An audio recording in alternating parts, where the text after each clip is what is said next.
Jet. Alam niyo po, si Jet laging may uwi siya na feeding. Kasi hindi niya po kinakain sa school. Pero shoutout tayo sa Buton Elementary School. Talaga naman po, napaka, ano nila, napaka-consistent sa pagbibigay ng mga feeding po sa mga bata. At kasama po si Jet, halos lahat po silang mga bata po doon sa kindergarten. So ready? Boss mo na na.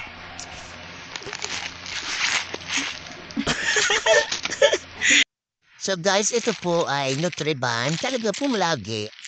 At kinakain niya naman po ito pero hindi lahat. So, nabubusog din po kami kasi po kami rin pong kumakain ng tira. At dito ka po matatawa pero i-impress ka kasi meron din po silang bigas. DepEd. Ayun po nakakatuwa. Ilang, ano na to na, ilang gatam to? I think dalawa. So, kung araw-araw may ganito, ay okay to. Dahil pamaghapon na namin to.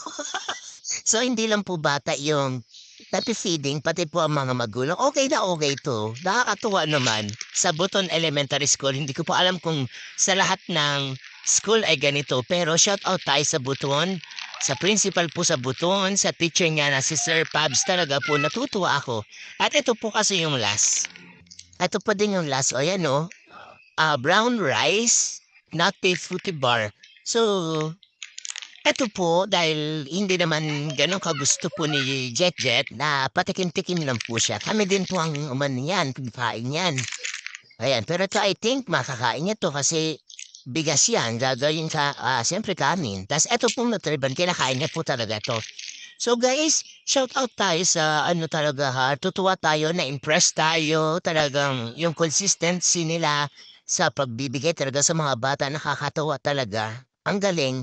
Talagang ngayon lang ako nakaranas talaga ng ganito, napaka-consistent. Bakit ngayon na nakaranas? Kasi nga po itong bigas na ito, talagang natutuwa ako na pwede pala yan. Pwede palang ipamigay yan sa mga bata. Kasi yan ay pwede na namin kung everyday nga, sabi ko nga sa inyo, kung everyday na ganito, o di okay na ang 1 week. Kasi bread pa. So, bye-bye, guys. Thank you.